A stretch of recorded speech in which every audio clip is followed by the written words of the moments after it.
Simelane namaster lochane ndematekwana hasta la vista etade siyanibikelela zonke indawo la sifinyelela khona kamnandi kini emakhaya ninethezele nihlele kamnandi igama lami nguNtokozo kwamaphisi igama lohlelo KZN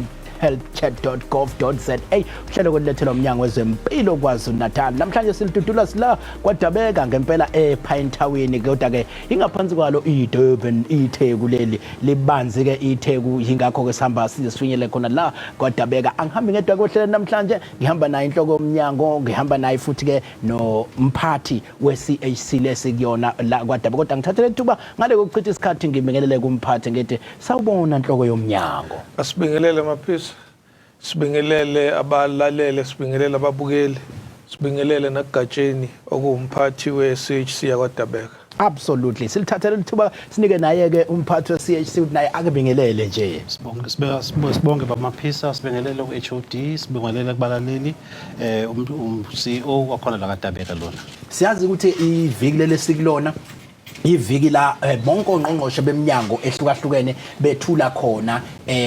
izabelo mali zeMnyango yabo kusho ukuthi ke imali le wena oyikhokhayo wena mkhokhi wentela kumele bekuchazele ukuthi njengoba isihlukanisiwe yanikwa iMnyango ehlukahlukene uMnyango ngamunye uzoyenzani le mali na ingakho ke sibonile lapha eShamthetho lapha ePietermaritzburg bahlangene ke khona lonke leli viki leli kulokhu kubhizi kwethula lezi mali nawo kuMnyango lo uthola ithuba ke lokuthi ke wethule yona imali yawo osukwini ke la izolo ngale kokuchitha isikhathi sizocela ke ukuthi ke inhloko yoMnyango ikisithi nje kusibeka esithombeni ngokuthi ke 1 isho ukuthini lento ukuthi kunesabe uMnyango noMnyango unesabelo mali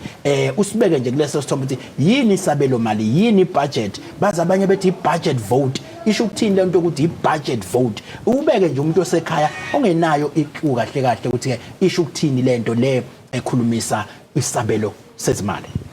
Sibonge maphisa asiqale phezudlwana maphisa sithi eSouth Africa kune act ebizwa ngeDivision of Revenue Act. Absolutely. Leyo act la iParliament at national level ihlala khona ibuke izidingo zonke za wonke ama department na wonke ama institutions esithi ama entities kahulumeni lapho kube sekubheka ukuthi yiziphi idingo nezidingo nqangi bese kubheka ukuthi ngokuestimator kwabo angisho ukuthi estimation ngoba kuyukusetshenziswa science ukuthi leya department idinga imali engaka at national level leya department idinga imali engaka at provincial level bese leyo mali ithathwa ihlukaniswa ihlakazwe ke ngendlela okuyiyona ekuhlakwazweni kwayo kube sekuba ukuthi ke eParliament abaholi bethu ke bese beyivotela ke manje lento which is why kuthiwa it's a budget vote. Absolutely. It's voted for wonke ama department. Okay. Yenziwa national yenziwe futhi kuma provinces iyenziwa futhi nakuma locals kuma komasipala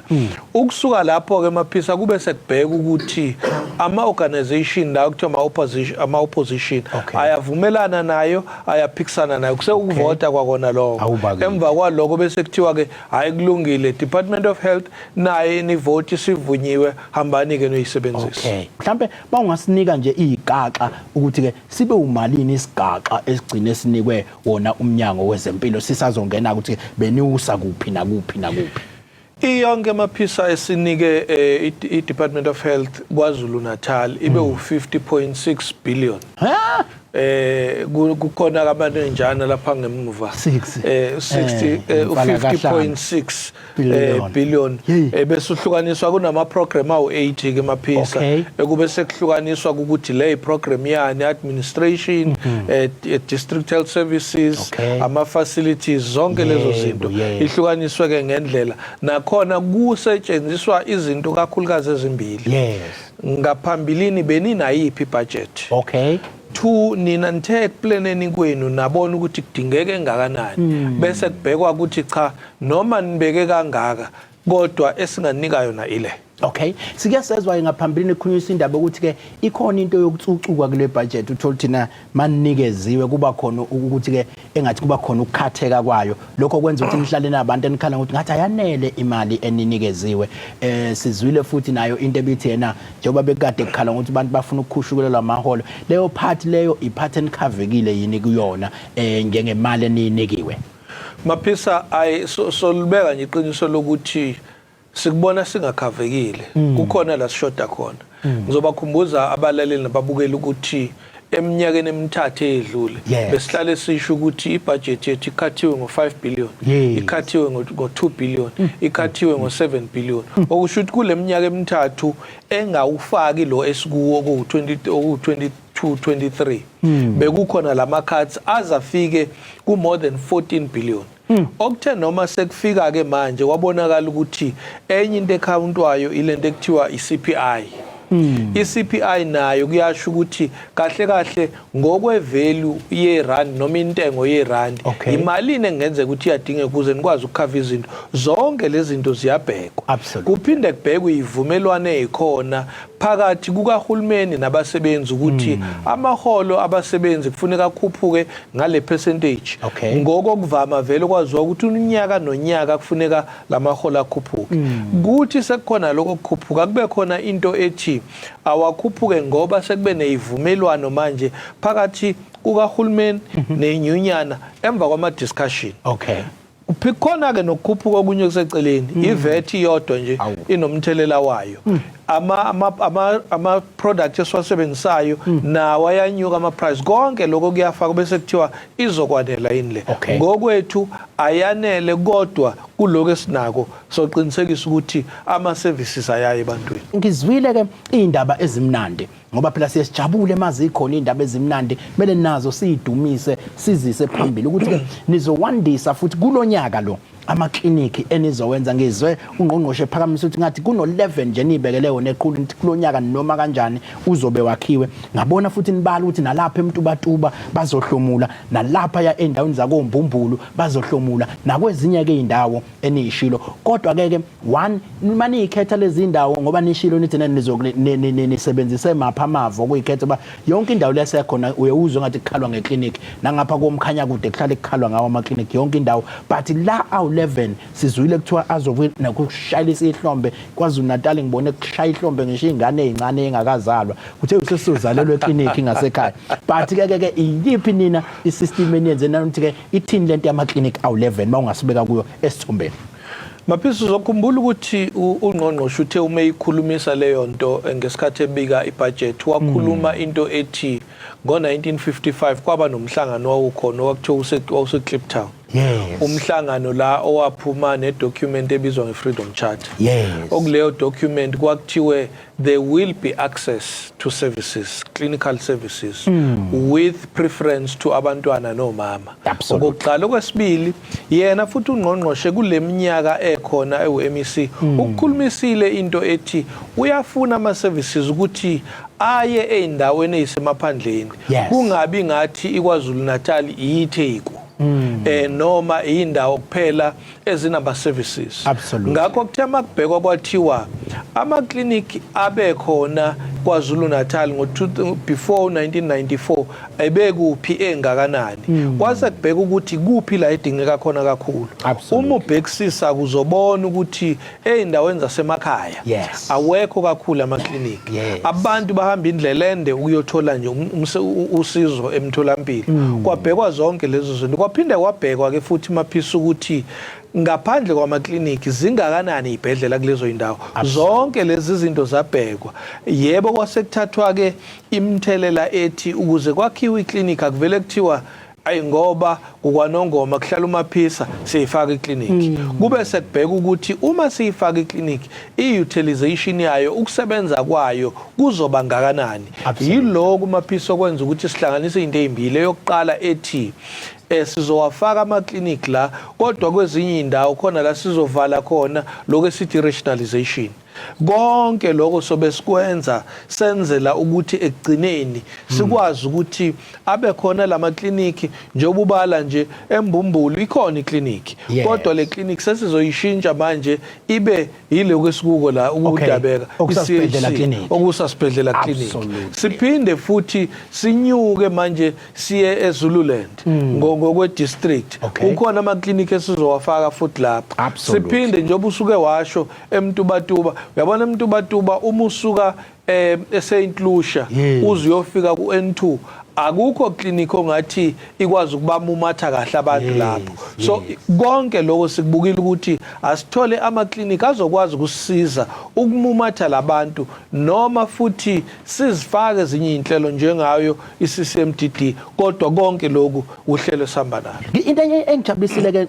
ekhunywa uNgqongqoshe kule nkulumo uyithintile futhi nento ethinta i-health ukuthi ke siyazi ukuthi ke ilokhu inkinga yokulahleka kwamafayela nokwenzakalana masuke sibhala ngezandla isephezulu lapha ya ekhungweni zethu kodwa ke kubuyisa ithemba mayisethi izikhungo ezu42 la KwaZulu-Natal seziyikhungo ezine e-health la isekusebenza nje ubuxhakaxhaka ngeviki edlule ngingafakazisa ukuthi nathi sihambile naye uNgqongqoshe suspenda lonke usuku eMadadeni Hospital nala esiqale khona umuntu wa-admithwa phambi kwethu sahamba naye wazi wayofakwa ngaphakathi ewodini ekusebenziswa nje ubuxhakaxhaka lobu buka e-health but ke ithini ke into ka e-health eMnyangweni wezeMpilo Maphisa angiqale kubo abasebenzi bethu kwezempilo ngiba ncenxe ukuthi abayamukele lento ngoba akukona ukuthi sicela ukuthi akufakwe lo hlelo ngoba bezohlukunyezwa kodwa kuzokwenza umsebenzi wabo ube lulo kokuqala okwesibili kuzosiza ukuthi abantu esibasizayo esizele bona by the way eMnyangweni bakwazi ukusizakala ngokusheshsha njengoba ke wabalula ukuthi ibhedlela ezu42 njengamanje ukuphela nje kwalenyanga esinayo indaba ye connectivity yakhona kufanele sibe sesiyiqedile ngoba iyona ebisibambelele kakhulu ukuthengwa kwemshini ama computer besiza kuyaqhubeka kuyafakwa kodwa sihlosa ukuthi kuyophela lo nyaka esikuwo sibe sesithi zonke ibhedlela ezu70 sezinayo i-health seziyaxhumana bese sibona ukuthi zona ke manje ibhedlela seziyakwazi ukuxhumana ngalendlela ezothi uma uye KwaDabeka bese uyasuka ukuthi uyeMadadeni bafike bathi awuthi sibheke bakubona ukuthi hayi ubukhona KwaDabeka na into abakunike yona sifuna ukuya lapho kuzosiza ngendlela eziningi ngiyajabula ngikhumbisa umlaleli ekhaya ukuthi ngempela mawufuna bayingxenye lo hlelo ngakwazi ungena njengamanje kwinombolo ethi 076 074 7493 076 074 7493 gama lo hlelo i-KZN Chat.gov.za ngikulethele ke inhloko yoMnyango izosinabisela nje ngolimi lwasekhaya ngolimi lwesintu i-budget speech nokusabelo mali soMnyango wezeMpilo sethulwe uNgqongqoshe wakwaZulu-Natal uNomagugu Simelane khona lapha ya legislature noma esishaya umthetho Peter Marisburg ngosuku lwesine kodwa ke namhlanje thina uyasibekela nje inhloko yoMnyango la iyasenabisela ukuthi ke ngabe ngempela i-budget speech le yini ekuvelile ukuthi uMnyango uzoyenza ngemali ekuyiyona ababelwe yona ukuthi bekwazi ukuyisebenzisa kunendaba ke ayithintile futhi la yokuthi ke nizophinda futhi nithuthukise ezinye zezibhedlela ezaziwa ngokuthi zama district hospital nibize ama regional hospital ngiyayithanda ke le uzobusuya yendlalela kahle ke inhloko yoMnyango ngoba silande la umphathi we-CHC uGatsheni ukuthi ke akezosichazela ukuthi i-referral system isebenza kanjani but masithi referral system isuke ikhuluma ukuthi refer from where to where kanjani but la sekuyavela ukuthi khona into ekuthiwa i-district hospital khona ekuthiwa i-regional hospital bekamnandi ke inhloko mayingaqalisa endlalele vele ukuthi ke kusuke kusukwaphi kuze kufike kuleyo regional yabo nje mina khona isonto engisonta kulo leli sonto leli ngokwama district nina la khulumeni bathi region bona manje ke angisazi ke manje makuthiwa ne district hospital ne regional noma kusuke kusashinta yodwa ukuthi ke but yini district hospital yini regional kodwa kusuke kade kusukwephi kuze kufike lapho ukuze mase ixhuma ke uCEO endaba yokuthi ke i-referral ihamba kanjani sesinexukweke thinti kuqhumana kanjani wonke lamanembe siyafisa ke nokwazi iziphi lezi enizoyishintsha ekade zama district futhi thina kuzosibenefitisa ngane siwumphakathi emakhaya lokho Maphisa angiqale ngendlela ethe ukuhluka kancane absolutely ngithi impilo nokuphila komuntu akuqala esibhedlela kuqala kuye umuntu ekhaya yena uqobo emva kwaloko bese kuba umndeni wakhe oyi-support system yalomuntu absolutely emva kwaloko kube yi-society ahlala kuyo kube sekubonakala ukuthi njengaleyi ngama-level asikangeni esibhedlela asikangeni sisekhaya nje sibheka ukuthi uMaphisa sangambona iy'nsuku ey'ntathu kodwa sihlale simbona uphi kanti bese siyombheka angithi yilokuthi siphila sonke endaweni no-healthy lifestyle uqala lapho uma sekubonakala ukuthi sekukhona ukugula okukhona esingasho ukuthi linda uzugule sesiyaqala ke manje sithi sekukhona lesigaba la sesifake khona ama community healthcare workers ekufuneka nawo ahamba bheka ukuthi siyazi ukuthi kwaMaphisa kunogogo ekufanele sihlale siyombona ukuthi unjani ukusuka lapho sekama clinic uma eqala ama-clinic abese refer kama-clinic arefeye manje kuma CHCs la kukhona ama-CHCs la kungekho ama-CHCs arefeye eyibhedlela ekuthiwa ama-district hospital ama-district arefeye kuma-regional umehluko ngubeka uzoyichaza-ke ugatsheni umehluko uthi la ema-clinic noma sesikushintsha abekho ngokuvama odokotela kodwa manje lapha nje kuqale neclinic la eclinic kodwa manje uNgqongqoshe ubuza ukuthi odokotela indaba bayohlala eclinic balinde umuntu azagule ngcono abaye emaclinic bayomthola khona vela ngithi bazomthola ekhipha imadlana encane ukuthi afike eclinic bamthole futhi engakaguli kakhulu abayomhlangabeza so sebezoba khona odokotela emaclinic hayi ukuthi sebezoba kunodokotela abangaphezulu ka120 sisibaqashile nje abahamba ama-clinic sekukho kuze ke nasema CHC kuseyodokotela laba abama general practitioner kuze kuyofika kuma district hospital uma usuqala kuma regional hospital sekuqala ke manje kuba nama specialist yilo mehluko kokhona uma udlula lapho siya kuma tertiary ama-tertiary anawo ama-specialist kodwa kukhona labe sithi they are super specialized la uthola ukuthi umuntu uthi uma ufika ugula kuthiwe uphuka ithambo kubuza ukuthi ithambo la kuphi bathi likacicana athi hayi ngiyangena omunye mawuthi likacicana athi hayi angene lapho uma kuyithambo kodwa ngiyalifuna uma kuyi mhlambe leback aba super specialized ke lapho nama fertility specialist lapho sebesuke beku-tertiary nakwi-central hospital so ihlukaniseka kanjalo ke lento hey wayichaza kahle mina phela bengitshela nje ngoba ngumakhelwane weAlbert Luthuli mangigula kufanele ngivele ngiphoseke lapha eAlbert Luthuli ngoba isibhedlela phela kodwa ngiyajabula ke ngoba kusho ukuthi ke uzothi mase sichazela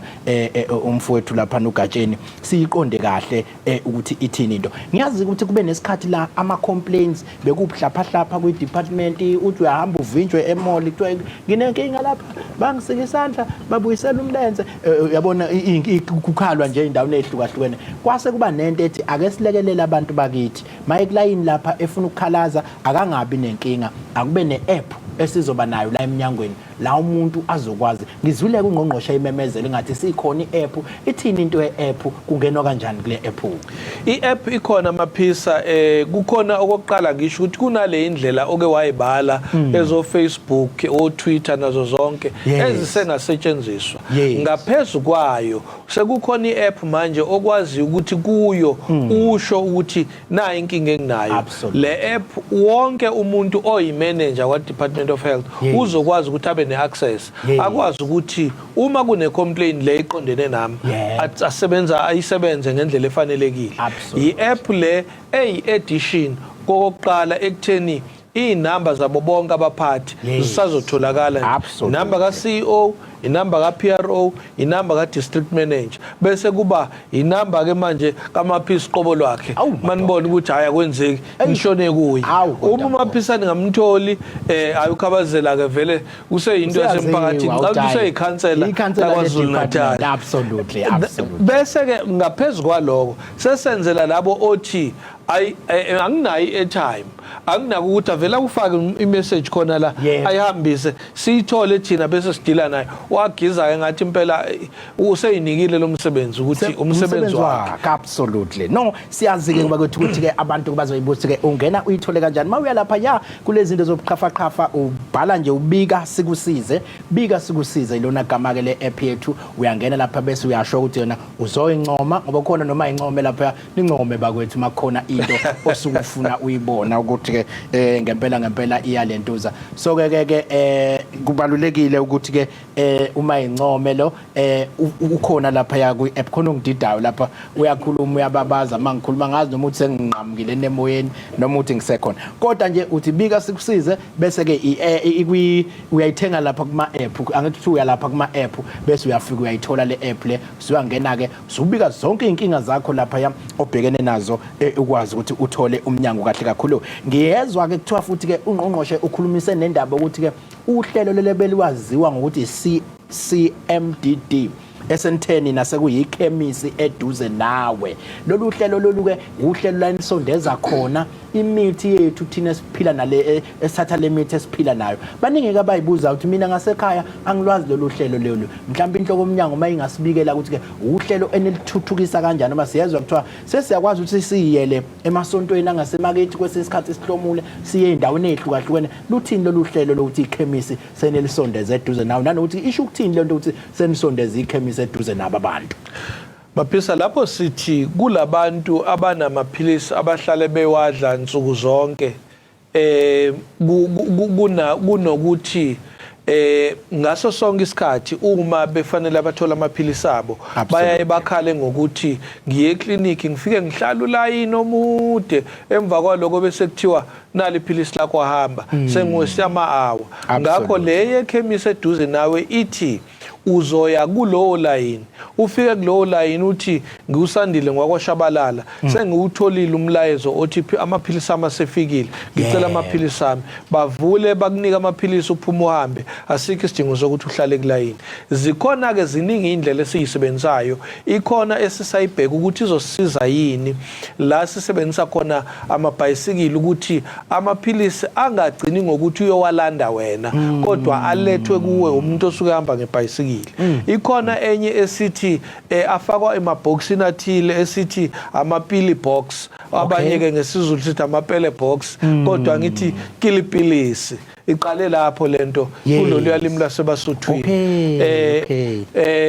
Manje ihlupha ngoba ifuna ukuthi uyiunderstandeke leyo ngoba nakhona uzothola umlayezo la efonini bese lo mlayezo ukutshela ukuthi wena iboxini lakho seyifikile iphilisi hamba olanda ufike necode yakho uphanje ukhipha iphilisi lakho awukhulumi namuntu awubuzwa umuntu lutho uthatha iphilisi lakho uvala ibhokisi uphuma uhambe. Uyabona ke indaba ezimnandi ke lezo ngoba akasekho ozocasha nozovika ngokuthi cha impela mina akulokhu ziwe la emoyeni ngiyabona ngathi sinayo uZamani Manqele lapha yakwaHlabisa sabona weZamani usemoyeni sawubona Zamani engathi usenqamukile kuZamani wazama usekhona weZamani? Yebo ngilalele wena. Awubakithi sikubingelele mfowethu na inhloko yoMnyango. Yebo cha ukhuluma noZamani la kwaHlabisa endaweni esigodini sasoPhaphasi. Awuzwa ke? Ngilalele kamsakazi uMaphuthaland la FM ngiyezwa uNgqongqoshe la uyakhulunywa. Absolutely. La kwaHlabisa sinama-clinic engingawabala ukuthi asondelene nendawo yangakithi iSenhlwathi nenye elapha eMpembeni. Lama clinic lawa ahambe agcine thina lezi godi Ugodi airtime ihlala ihluma kodwa ke sithi network ukuhloniphisa ngiyathemba ukuthi kuthiwe kwanqamuka ke inetwork ngoba ubesathi nje kulezi igodi sase siyanqamukelana nomfowethu lapho kaHlabisa kodwa siyathemba ukuthi uzozama ukubuya kuthina failing which nathi sizomfonela mawukuthi ke ugcine imshayile inetwork. Bayahlonishwa kabalaleli ukwazi ukuthi umuntu omdala uphelele i-airtime ngoba phela ayipheli airtime yomuntu omdala usuwenze ngazuthi umuntu omdala akasenayo imali yokuthenga i-network sekubuyekile mfowethu waphindwa wahamba hayi network uqobolwayo ngeke kube airtime. Ayike asingabe sisachitha isikhathi ke kunalento ekuthiwa istigma akhulumisile futhi uNgqongqoshe lapha ya kwenkulumo yakhe esabelo mali ethinta istigma siyazi ukuthi abantu abaningi eSouth Africa nakhona nje la KwaZulu-Natal usathi mawuthi unesifo esithile kube khona lokho yakucwaswa ukuthi lo we-TB lo wengculazi lo ithini umlayezo wena nodlulisa kubantu ngokuthi abantu phela baze besabe kwesinye isikhathi kuyoyibheka ngoba besaba yona njalo into yase stigma lesi kuthini ukukhulumisa kwestigma manje suke nikhuluma noma ukucwaswa kwabantu ngokwezifo ehlukahlukene esiphila nazo. Ngifuna maphisa ukuyibeka kanje ngithi asivumeni sonke siyabantu ukuthi sonke siyagula kodwa hayi ngokufana. Absolutely. Nomunye nokwakho ukugula. Nomunye unezakhe izinto, nomunye unezakhe izifo. Ngakho musu ukuthi wena ngoba usuze wezwa ukuthi uMaphisa une-HIV, uSandile une-HIV bese umkhomba. Ngoba nawe unako kwakho ukuthi asikwazi. Okokuqala lokho, kwesibili uma usuwazile ungeze ukumsiza umuntu ngokugula kwakhe cha vele ungakukhulumisi ngoba ungene. Ngaphandle ke mawukuthi senixoxisene naye uzomsiza kunakeke. Kodwa kwesithathu nokubalekile ukuthi uma umuntu wakini noma umuntu esekutshelile ukuthi uyagula usuke ngakutshelela ukuthi awuhambe uyoxoxa ube nezindaba ezinhle la udla khona okudlayo kodwa usuke enzela ukuthi umsupport. Yilento eyenza ukuthi even labantu Maphisa abanezifo zengqondo babonakale bengalulami kalula ngoba isupport abayitholi. Okusho ukuthi wonke umuntu akayeke ukuthi uma ngengeza ukuthi lo uyagula lo unokuthi kube nenkinga empeleni ikona lokugcina sekwenza ukuthi ezinye zezinto singakwazi ukuyinqanda kalula ezifana nayo ukuthi istigma se-HIV sisenza ukuthi namanje njenge-province yaKwaZulu-Natal sihambe phambili compared to other provinces kodwa uma singasupportana sidla amaphilisi umehluko singawubona. Nangaqoke phela nawe uma uyixoxa into oxoxela umuntu onesifuba ngoba uza nendaba la nami ezongishisa ngizothula nawo kanjani nje kodwa Nkosi yami ngoba sengizohamba nami nje yangishisa lento bakwethu kodwa ungatshela imoto uzwileni nigade nalapha ko Facebook omalume labantu ngabaniki ko Facebook beni uthi ubone sebhale emshana usaphila ungitshelile uma wakho ukuthi usunalokhu njeke nibanika nibabalekele la ko Facebook uzamane engathi usebuyile uzamane zamane siyakwemukela futhi mfowethu. Yebo boss. Yes, siqhubeka ke nendaba yakho mfowethu. Bengiyibeka la ukuthi laphana kohlabisa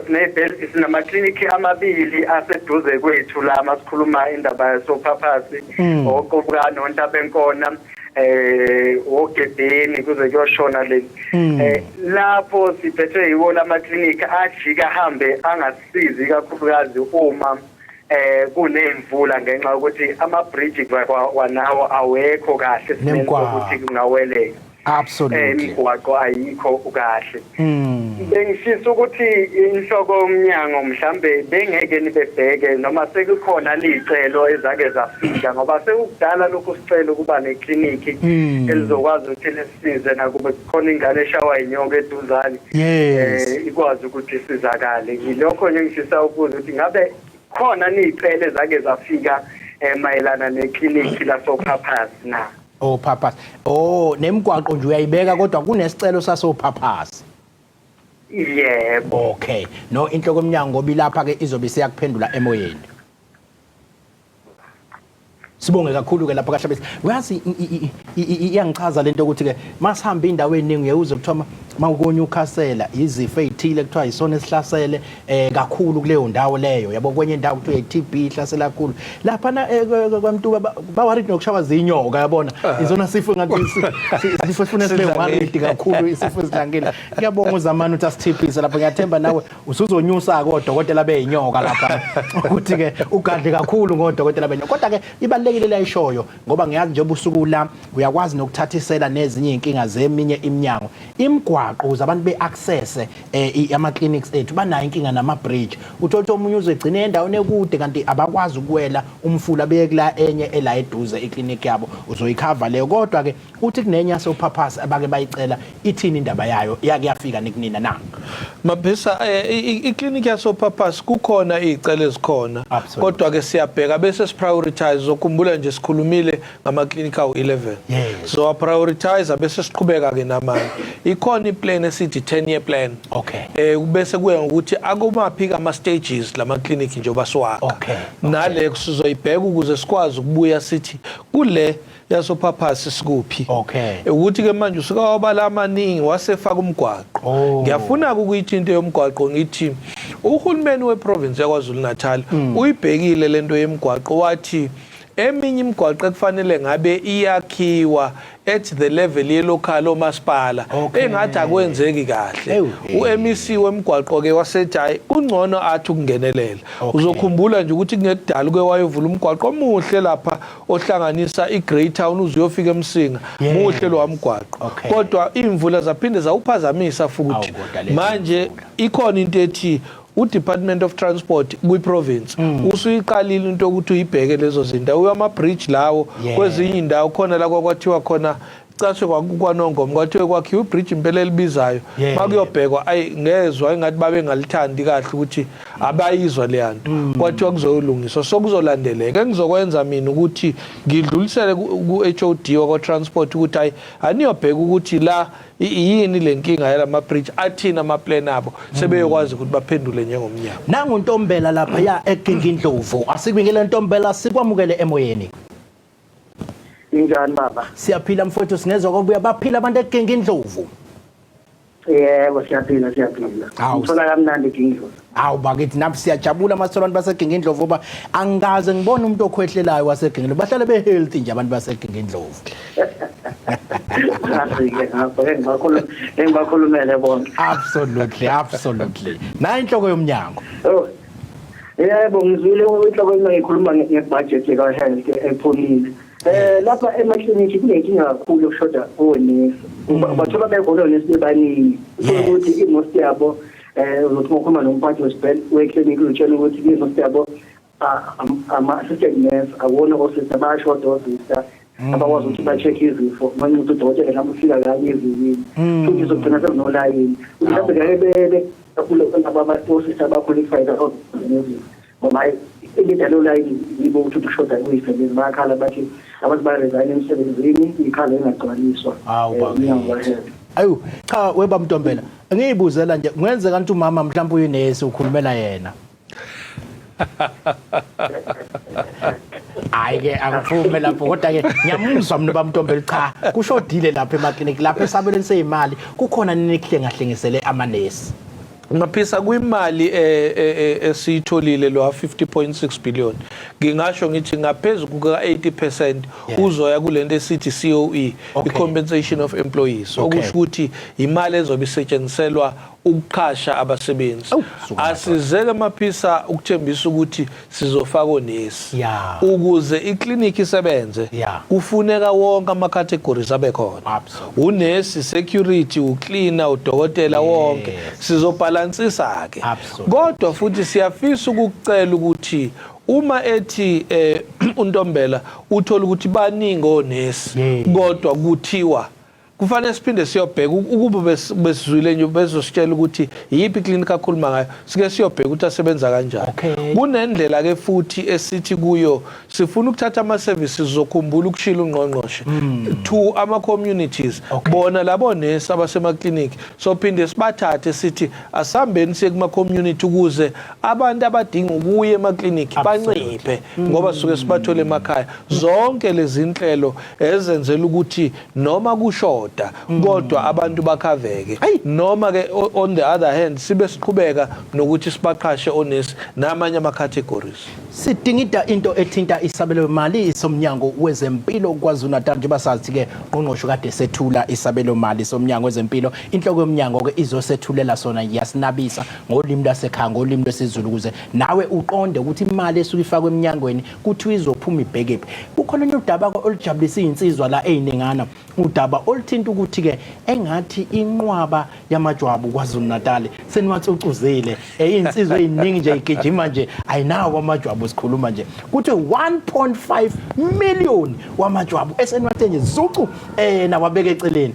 wakwakhala uNgqongqoshe wayekade ephethe loMnyango uMampheki Inkonyeni wathi hey nangu lo dokotela uSandile Tshabalala wawaqeda amajwabu esifundazwe kuthiwa impela kanti unesandla kulo 1 million akazi uma imillion ngathi kuthiwa linikwa wena uthi wena ubulusika ngekhathi zakho sawajuquza but ke nasi sibalo 1 million amajwabu kuthiwa senwasikele ithini into nanokuthi ke sivikeleka kanjani ngalokhu kucucuza kwamajwabu baphisa sesingaphezulu ka 1.5 million njenge province yaKwaZulu-Natal ukuthi senze lo hlelo lwe-MMC i-medical male circumcision absolutely sisaqhubeka ke nalo sibakhumbuzeka abalaleli ukuthi uhlelo lwaliqalwe uMdlokombane ongangezwe lakhe it was 2009 uma ngenza iphutha ngoDisemba la lwaqala khona saqala ukuthi silwenze okuhle nokusijabulisayo ukuthi kuze kube manje okwakushiwo uMdlokombane owayethe akuzufa umuntu uhulumeni ke okhona uNgqongqoshe wayethi ke uhulumeni kaANC mina ngazi ukuthi uhulumeni uhulumeni okhona uqinisekisile ukuthi akufi umuntu futhi namanje usaqinisekisa ukuthi siyaqhubeka nalolu hlelo nangaphezulu kwaloko sesiqinisekisa manje ukuthi siyawanxenxa amadoda ukuthi angezi kuphela ngoba ezele i-circumcision kodwa naloko kunye okuhluphayo amadoda asikukhulumise nako sibone ukuthi kwenze njani mhlawumbe uGkt uzokuthi kancane ukuthi benzani khona la KwaDabeka ekhulumisana nento ye-men's health ngoba ngathi impela ukujabula sekuzoba mningi emzini eminingi ehambela KwaDabeka liyaqina mawususucucuzuze kahle lapha into enhle ke nge-circumcision maphisa ukuthi uma ngabe wena ungenalo igciwane le-HIV amathuba ukuthi ulithole leli gciwane kumuntu wakho wesifazane onalo ayancipha kakhulu ngo-60 to 65%. Siyayisithi 60%. Kodwa lokho akusho ukuthi ngoba wena awusenalo ijwabu ayihambi uyabona ke uyangena uyaphuma cha siyakuvimba lokho ubona ukuthi ufuna ukuqhubeka mhlambe uhamba ama-office amaningana ikhona ikhondom ungayiyeki akubanjwe lapho injalo nje maphisa ngoba lapho ngizokuthi kodwa siyobuya ngelinye ilanga nangu uSithembile Zonto lapha eRichards Bay baphila abantu eRichards Bay weSithembile usemoyeni Sithembile engathi usephindwe wanqamuka uSithembile usesemoyeni Sithembile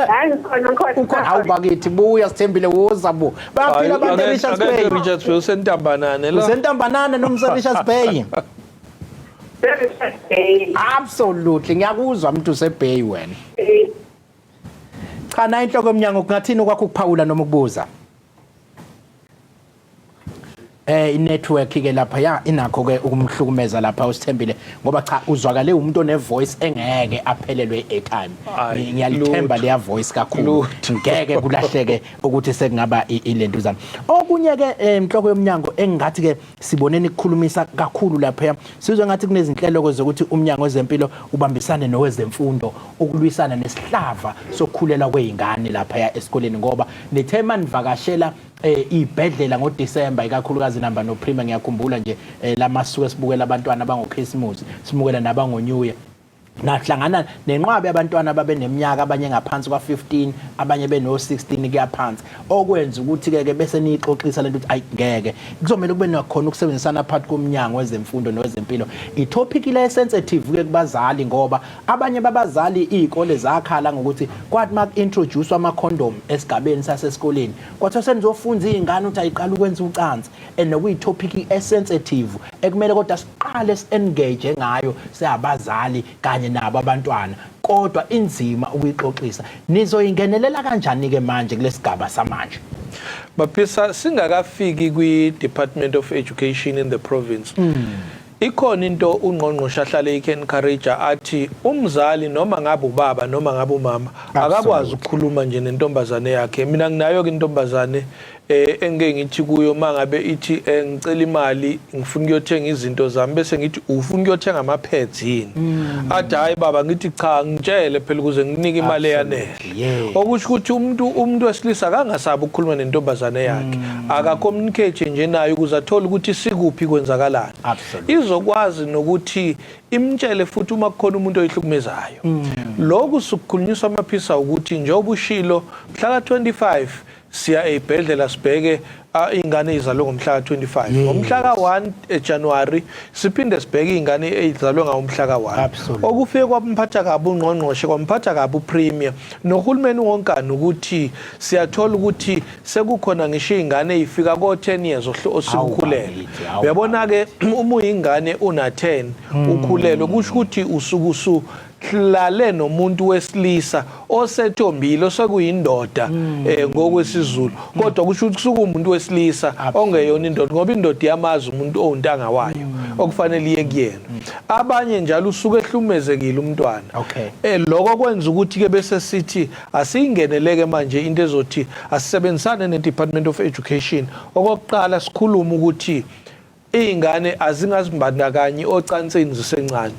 okwesibili uma zizimbandakanya zibheke ontanga yazo zingayi ikhona lento maphisa ukuthi nina masenigqoke kahle maphisa namba ngeimoto ezinkulu bese uvele enganeni uthi na 100 rand we airtime ingane ijabulife bese icabanga ukuthi into yonke la kuwe kanti ivalue yayo le kuwe 100 rand ingane azizibuke zingazivaluishi ngaleyo ndlela ngakho sihlosa ukuthi asifuni kuyokhuluma ngocansi kodwa sifuna ukuyofundisa ngempilo ezokhuluma ezinye zezinto indaba yokuthi uzimbandakanya nini uzimbandakanya kanjani uzimbandakanya nobani ocansini uma futhi usungenile kuleyo nto uqinisekisa kanjani ukuthi awukhulelwa singekho isidingo so wonke lawo mo topics obese siwakhuluma nokunye ke maphisa ukuthi uma usuqalile wangena ocansini ukhumbula ukuthi umaphisa ngenzeka ukuthi uyayidlulela nje absolutely wena ucabanga ukuthi khona ayifuna kanti ubedlula usiyomlandela kumaphisa emva kwaloko umaphisa athi hey awume kancane nginonkosikazi wami umncane ngaleso sikhathi sesiyazi nabanye ukuthi kwadlula umaphisa lapha siyamazi umaphisa ukuthi unani bese sithi awume kancane wena wadlula lapha asisakwethembi musu kuzonela ke ikusasa lakho ngomaphisa vele usendleleni nangu Amahle Zondi we Amahle uyaphila mfowethu Amahle Zondi usemoyeni uyaphila Amahle ngiyaphila ukuphi wena Amahle ukuphi neKwaZulu-Natal Amahle sikudonsa kuphi Amahle into ye network ke engathi yashala lapha kaMahle okaZondi no hayi airtime yasha ungazama ukugibela phekweje nje la ukhona mfowethu mhlambe kungayi ukuthi ukudonsa iyashaya ke inetwork lapha yaku Amahle imtshela ku third floor yasekhaya absolutely cha ngaleko ukuthi sichithe isikhathi basisazoxoxa no CEO ngizocela ukuthi ke simuve kunento ke la esingenile HOD othola ukuthi ke siyahamba seyindaweni lezi zokujabula abanye sebeze bekuthenge kube la emakhaya abo lento le ngoba phela angithi kwaye kwaduma ukuthi ugwayi uyalimaza amaphaphu kwasha kwacima abantu sebethi hayi thina sasabhema ugwayi seshaya ihable ekuzokuthiwa ihable kushawa ke lento lena yabhubhudla lapho abanye bathi ibhabi uyayishaya abantu bathi huqa kunamagama ahlukahlukene nje abanye umuntu abanye sebenza behambe nakho la emotweni akudonse bese ke kuphuma intuthu leningi ke lapha abanye ke bayitshela ukuthi ngoba kunamanzi amanzi aklina yonke into leyayitholakala kugwayi sokona ku clean kuhenti uzwasho omnye ihenti kabi lento ihenti nje sidla yona thina manje so ke ithini into ehabi and ngicela ukuthi ukuyikhulumisa ukuthi yena abantu ngempela baphephile ngalendlela abazi ukuthi baphephe ngayo mawusuka ubhema lento maphisa uma ubhema noma ngabe ubhema ini qiniseka ukuthi uyalazi iqiniso lakho awukho ugwayi ohealth hawu uma ubhema okokuqala amaphaphu uwafaka into ekufanele ngaba wangeni ayingeni kuona okwesibili emaphashini kukhona la kuhamba khona umoya eduze kwakho kukhona ama capillaries la kuhamba khona igazi amanye lama chemical abesephuma engene egazini yingaka uthola ukuthi abanye abantu abadla ama drugs noma babhema ugwayi noma ngabe yiluphi uhlobo including yona ihabli babli le uthola ukuthi umuntu emva kwesikhathi esithile eminyakeni ayiphilayo ubone la emnweni sekumnyama akubona ukuthi ngoba esuke encinza ugwayi ucisha ingoba igazi lisuke lingasahambi kahle la emnweni kulama capillaries alapha kuyabe kuyafikwa ke manje la kogatsheni bese kuthiwa hayi asilinqume ngoba igazi ngeke liseza vele la noma uma ugoloza uthola ukuthi kuzobola bese kuqhutsheka uzokuthiwa sekune amputation engaphezulu kwesihlakala ngenxa njalo yakho. So wonke into ebhenywayo asiliqinisekise iqiniso lithi kunenkinga. Okwesibili kuyenzeka kubo labo hubble uthola ukuthi kufakwe lokhu ekuthiwa kunormal bese kuphinde kufakwa nalama drugs amanye kuthiwa akufanele ngabayathengwa. So uyithola usuyi drug addict ungabonanga ukuthi kwenzeke kanjani ngoba sifike salihlala omunye wahamba uyijwayele nama drugs akhe no cocaine kufakwe lapha bese niyibhema lento kube mnandi kodwa lobu mnandi ekugcineni buyilimaza impilo. Asikayifake esithathu maphisa ethi kwawona ama cells obuchopho ayathinteka ne blood supply eyebuchosheni uke wanaka amaphisa ukuthi isithe ukunyuka into yokuthi uthola abantwana abancane kuthiwe ube ne stroke sisukaphi izo zonke izinto lezi. Ngiyathemba nezwela kemakhaya bakwethu baningi abahlali beyixolela ngokuthi cha thina sewubhema ugwayi nje sashaya nayo lento le safety bathi safety i-safety futhi nje ihenti manje ke asiphume kulento yokuba henti nokuba safety bakwethu useshile ukuthi udokotela ngempela nayo iyakuthinta nangu uxolile Mthiyane uyaphilani wedadewethu sabona xolile usemoyeni sabona xolile siyaphila mfowethu kuphi weXolo not also Richard mina kwama kuningi namhlanje then to the board la show ukuthi awunde imakhinga benza nawo ukuze bezokwazi ngoba sebeyifakile imali nje ukuhamba komsebenzi emakliniki because siyithola sisenkingeni yabona uma usebenzise indlemani qala ucabange qala ukuthi ngempela kufanele yini liye lapha khona yena ama-PNs especially qasha ama-general workers athi ukuthi xaxa ekliniki yala i-emergency nje incane kakhulu ingangcola kanjeya amathoyilethe yazi noma nje makufanele lapho uyokhubuza elucabange ukuthi ngizokwenze njani. Hayi naku enhloko yoMnyango kunzima ukuya kuleya ndawo ngoba wonke umuntu lapho uyibambela into yakhe manje mawusuya lapho ubucabange kaningi kuba nzinyana uthola sekucindezelekile nalo ikhanda libhlungu nizobandisa ni abakena kodwa ngathi ubushilo wathi nizobhekelela bonke abasebenzi kodwa nje engathi izomela sisondelele le clinic kakhulukazi ayisho ngegama lapha eRichards Bay ukuthi engathi ama toilet awabi clean okwenza ukuthi nosuke khona lapha agcine engalentuze nami ngingafakazisa kwenye yawe lapha na ukuthi ngaye ngathi ngiyaya ngajika ngingagcina ngijika endleleni so kumele kube khona ukungenelela eclinic la emaclinic la lapha ya ikakhulukazi le yokuba clean nje ema toilet. Maphisa kungenzeka futhi ukuthi asidingi nokuqhasha abantu sibandise kodwa sidinga ukuthi kulabo abakhona sibanxenxe ukuthi ungathi ngoba ngiyiklinile itoilet ekseni angisezophinde ngiyikline bayangena bayaphuma abantu abanye bafika nezifo ezingafani kuwo lama clinic nawo lama toilet ngakho abaye kaningi abantu bethu abaklinayo ngoba uyimentionile lo wathi emergency clinic kusho ukuthi lapha omamhlophe kusasa sekufanele bayobheka ukuthi yinda imentionwa nje kwenze njani wonke ama clinic emaningi kangaka ekhingcetshwayo le yabizwa yodwa kwenze njani sibazoyibheka kokuqala. Okwesibili inkinga yamanzi ngesinye isikhathi yahlupha yingako uNgqongqoshe eyibalulile into ethi sifuna ukuqinisekisa ukuthi akhona amabhohole endaweni zethu ukuze amanzi ahlale khona yizo zonke indlela lezo ezithi sifuna ukuqinisekisa ukuthi awufiki kwa health uhamba usuku unhealthy sifuna ukuphambana naleyo nto ukuthi fika unhealthy uhamba usungcuhenti hawu ngiyayijabulela leyo cha nathi ngoba vele uhenti konje imsebenzi yahle leligaba sibheke lapha ya kwamhlaba yalingana namhlanje ukukhumbula isabalala lithi ngomgqibelo uzobe khona khona uNgqongqoshe uphathe uMnyango wezeMpilo KwaZulu-Natali noMagugu Simelane and uyanxusa ukuthi nifike lapha ya endaweni yaseNtshongwe ku sports ground sakhona ku Ward 19 kwamhlaba yalengana uthi ke phumane niphelele ngobuningi beni engathi uzobe ehamba nalensizwe ekuthiwa uKhuzana ethi umshado lona awusili ijele umshado ke abantu abafike ngobuningi baboke lapha esports ground uboshwa kancane lapha yana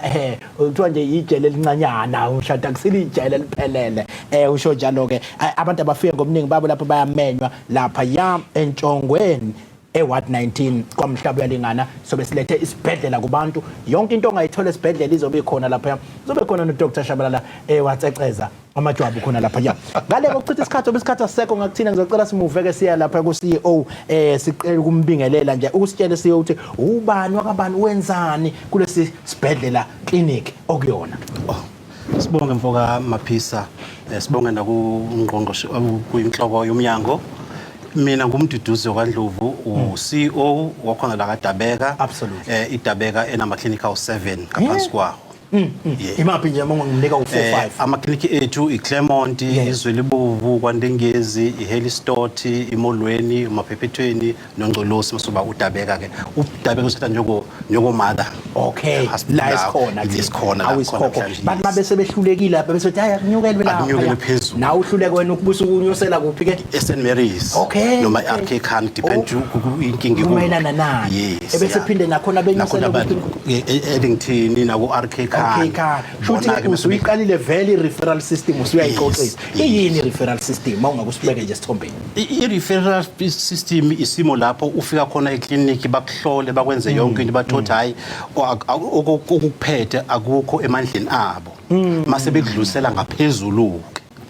lapho futhi sesinqenqe futhi umphakathi uthi siyacela bakuthi bayisebenzise ama clinic lase emphakathini ngoba azobasiza la clinic ngoba lapha bafike baxilongwe benze yonke mase bebhalela izincwadi ba referwe phezulu ke mase be referwe phezulu kuba lo umrefer umuntu usumrefer usuwazi ukuthi umusa kuphi akasezofika phana ko RK Khan dunguza usikazi useqondelele nodokotela wamathambo owamehlo ukuthi nokuthi inhloko iyabeka ukuthi kungayeki ngedwa uthi ufuna udokotela oyithambo uthi udokotela oyithambo uthi ufena ukuthi hayi mina ngidila neminwe lapho ukusiza lapho siyakwazi thina ukuhlaziya ngoba sinodokotela lana njengo community center abakwazi ucommunicate labanye odokotela abaninto nango umuntu unje kanje bese besiguide isimo sakho kulo muntu ahambe straight angadili isikhathi esiningi HOD enye yensizwa ke le egogode kakhulu yahamba yaze ufunda le phesheya kwezilwandle ko United Kingdom yabona ke abantu afunde phesheya kwezilwandle ngamuzwa mayichaza lento ukuthi ukuyayihudu lobu uyilanda nale phesheya uyilanda insizwa kogatsheni lezi ngiyacabanga nje izibika lapha phesheya kwezilwandle etamgatsheni ayugatsheni bese kuyonakala no mhlambe ke kuna iphi inkinga ukuthi umuntu ophethwe umkhuhlanyana nje omncane umuzi umuntu esethi hayi sengizoyikhinga eDward noma Albert Luthuli yini esuke ibange inkinga lapho inkinga lapha mfowethu esesi ebakhona ukugcwala kwalezi ibhedlela ezinkulu yes wena banama case amaningi serious so siya umphakathi sisukunxusa ukuthi woza la siqale thina lana sikubheke ukuthi inkinga yakho ikuphi uzuthi musuthi usuyahamba usuya ngale sesiyazi nenkinga yakho ikuphi and then sihambisa endaweni right lapho sifike badilish nawe bangakungadonsi isikhathi sheshe nje yonke into yakho iqedwe iphele indaba yakho manje lapha nje KwaDabeka CHC ngiyacabanga ukuthi kuyisigaba sesibili mawusuka eclinic usuka eclinic bese unyukela la mhlambe ikuphi ukusizakala okugcina kutholakala kulesi sigaba lesi se-CHC so sine i-PAC i-comprehensive service yonke nje sibayithola la i-PAC ya okungiphathi kunama procedures athile esingakwazi ukwenza lathina afanele enziwe ko regional nako district hospital so lo ma case ke angaphezulu kwethu sisiwadlulisele kuzoyibhedlela but kukhona nathi okusezingeni lethu esikwenzayo lana noma ngekwazi ukubala bakuningi ngikwazi ukubala konke isikuningi kakhulu ukwasithatha inhloko yoMnyango yasitshela ukuthi makusuka eclinic kunyukelwa la nayo namanje ade ususitshela ukuthi ubuzisho ngamagama but mawungasibeka nje sithombeni nawe cha mawusuka la eclinic ubusuya ku-CHC mawukuthi usizo la nanokuthi nje ukuthi ngemfimfi kancane kusuke kunyuka kanjani ngokwegaba zokusizakala sothi indaba iqala lapha na ku-PAC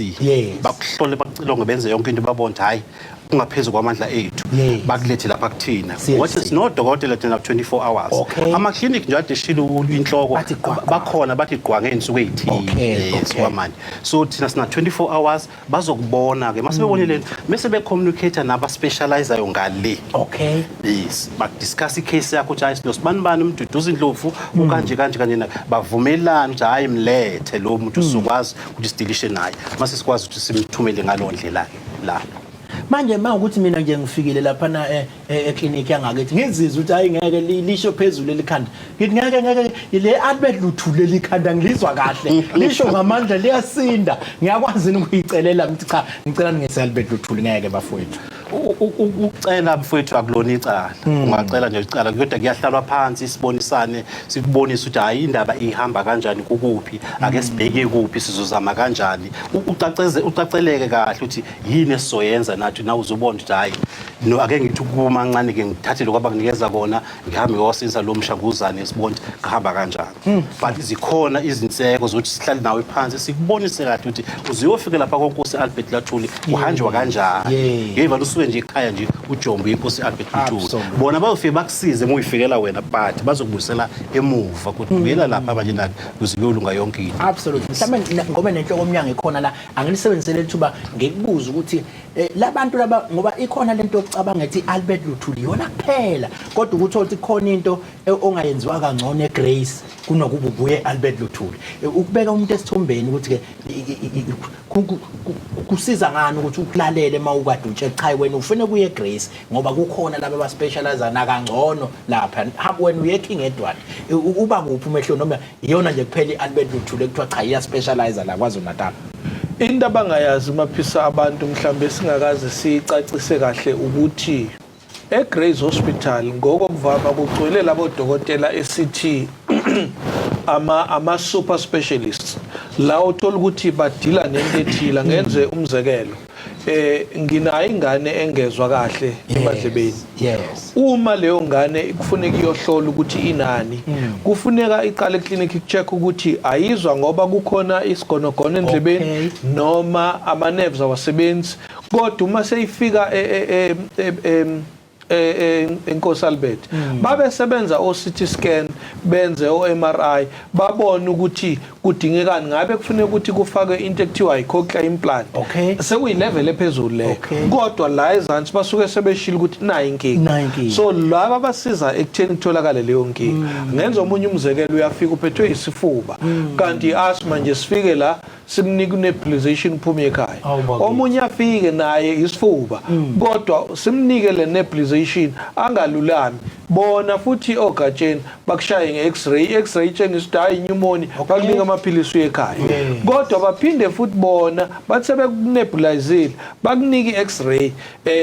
baphinde futhi bakucheck ababonke ekhona kusasela bese bethi awunyuki ngaphezulu uyafika wena ngoba ufuna ukuye enkosi kodwa uthola ukuthi lo dokotela esithi owepulmonology odila namaphaphu nje kuphela ukuseGrace akekho enkosi kodwa unithe ngifuna ukuye enkosi ufika uhlaleke enkosi umuse enkosi bese sithi sicela ulinde ngoba udokotela useseGrace bese uyakhala ukuthi ningilinde isikhathi eside kanti ubungeke ulinde ngale ingakho ke ugatsheni ethi asixoxisane lento ukuthi yini enye ayichazayo ngalokuxoxisana ithi ama signs and symptoms akuyona idiagnosis ukuphathwa ikhanda akulona ikhanda kusho ukuthi khona inkinga eyenza ukuthi uzwe ikhanda umzimba uyakubikela umbuzo uthi yini le kufanele siyithole bese streetha leyo nto ingakho kufanele siqale lapho isikhathi asisekho ngakuthina manje uyakwazi umuntu uvela agquma ngene la iCHC uyakwazi umuntu uvela agquma njengene Albert Luthuli noma nene cha phindele emuva phela insizwa uyilapha eclinic ithi esiyesini thina sivule 24 hours ungangena nje ungaphethe nesicucu sephepha absolutely wazi nje igama lakho ne-date of birth yakho nisidila nawe thina hawu ipasa lifuneka silafuneka ipasa phela sisiregister ngalo sisibancencenxe phethe cela bawaphathe uyasiza msiba register awuba ke kodwa nje manje selingiqinisa ikhanda ngingazali ukukhumbula ipasa ngiyafika absolutely cha ngiyajabulela leyo cha isikhathi ngempela sisangivumela inhloko yoMnyango kodwa ngizofisa ukuthi uyikhulumise into sinengxakanyana lapha ya esibhedlela sasosindisweni engazi ukuthi ke kunakho into yezimfuno lapha zomphakathi kodwa ke imfunweni zakhona sekushiswa imigwaqo kuvinjwa imigwaqo engena esibhedlela imessage mhlambe engadlula ngoba kugcina manje sekuzoshona abantu egameni lomphakathi sikhona thina siredi ukuzosiza abantu but akwazi abantu ukudlula bese sikhulumisana nayo ke le yokuhlaselwa ngempela kwama-ambulance ey'ndaweni ezahlukahlukene ngoba ngathi kuya ngokuya kuyaqina futhi abantu bethu bayabizwa befike bephucwa amaselula bekhonjwe ngey'bhamu beshawe siyacela usikhulumisele leso sombili